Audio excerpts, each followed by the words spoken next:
লিখিত আকারে এনেছি। আগামীকালকের মধ্যে লিখিত আকারে আরো সুনির্দিষ্টভাবে মাননীয় প্রধানমন্ত্রী প্রধান উপদেষ্টা দপ্তরে আপনাদের এই ব্যথা বেদনা এবং যন্ত্রণার ইতিহাস পৌঁছে যাবে। আমাদের সচিব মহোদয়ের সাথে কথা হয়েছে। সচিব মহোদয়ের সাথে আমি সচিব হিসাবে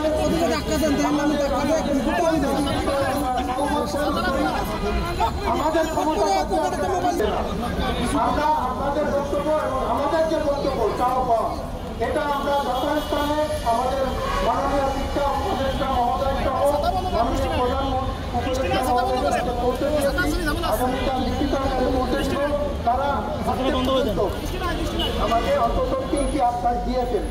আর আপনাদেরটা ইনশাল্লাহ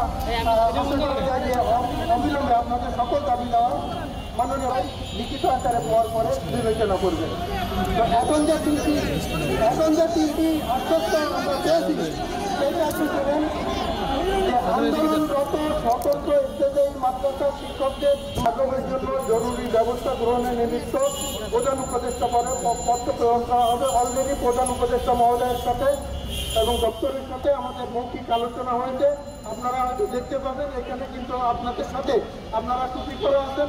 এছাড়াও কিন্তু গোয়েন্দা সংস্থার লোকজন আছে। অলরেডি আপনাদের বক্তব্য আপনাদের বঞ্চনার ইতিহাস পৌঁছে দিয়েছে, যথাস্থানে পৌঁছে দিয়েছে এবং আমরা সকলেই আপনাদের এই সমব্যাপী আপনাদের এই দাবির সাথে আমরা সকলেই একমত পোষণ করি ইনশাআল্লাহ। 2 নম্বর হলো অলরেডি আপনারা জানেন কি করবে। আমি আপনাদের সামনে শাহবাগে কথা দিয়েছিলাম।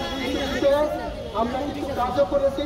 তার মধ্যে একটি যেমন নীতিমালা স্বতন্ত্র স্টেজের মাদ্রাসার জন্য কোনো নীতিমালা ছিল না, সেটা 2025 নীতিমালা জারি হয়েছে এবং আমরা গেজেটও ভুক্ত করেছি। সেই অনুযায়ী কাজও শুরু হয়েছে। এখন আপনাদের দাবির প্রেক্ষিতে আমরা কিন্তু প্রাথমিকভাবে জাতীয়করণের জন্য লিখেছিলাম। প্রধান উপদেষ্টা মহোদয়ের ওখান থেকে পরামর্শ দেওয়া হয়েছিল যে জাতীয়করণের পূর্বে প্রথম দাবি হিসেবে এনপিওভুক্ত করতে হবে সকল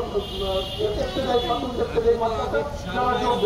সে লক্ষ্যে আমরা 1520টি স্বতন্ত্র মাদ্রাসার তালিকা থেকে আমরা তাদেরকে এনপিওভুক্তকরণের জন্য লিখেছিলাম। সেখানে কিছু কিছু স্বতন্ত্র মাদ্রাসা প্রাথমিক মাদ্রাসায় পরিণত, সেগুলো বাদ দিয়ে এখনো পর্যন্ত আজকে পর্যন্ত 1090টি সম্পূর্ণ সঠিক আছে সে নথি উপস্থাপন করা হচ্ছে এবং খুব দ্রুত আজকেই প্রধান উপদেষ্টা কার্যালয় থেকে মৌখিকভাবে জানানো হয়েছে খুব দ্রুত এটা আমাদেরকে অনুমোদন করে দিয়ে দিবে।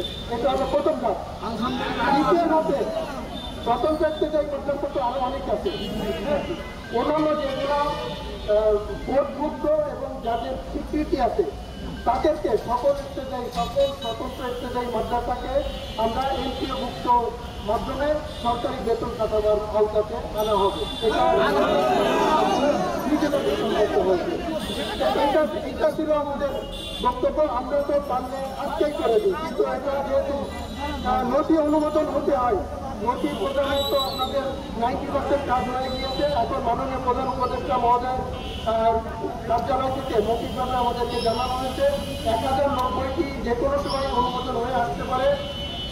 অনুমোদন হয়ে আসার পরপরই আমরা আবার সরকার মহোদয় যে আমাদেরকে টাকা দিয়েছেন এনপিওভুক্তকরণের জন্য, তাতে আমরা আপনাদের অধিকাংশ যত কোর্টভুক্ত এবং আপনাদের রেজিস্ট্রেশন ভুক্ত এবং কোর্টভুক্ত যত স্বতন্ত্র যে মাদ্রাসা আছে তার অধিকাংশকেই আমরা আশা করা যায় সরকারি বেতন কাঠামোর আওতায় আনতে পারবো। আপনারা দোয়া করেন যাতে আমরা অবিলম্বে এই কাজ করতে পারি। আগামীকালকের মধ্যেই প্রধান উপদেষ্টার কার্যালয়ে এই ব্যাপারে লিখিত আকারে আমরা জানিয়ে দেওয়া হবে এবং আপনাদের জ্ঞাপন করে আমরা আমাদের বক্তব্য শেষ করছি।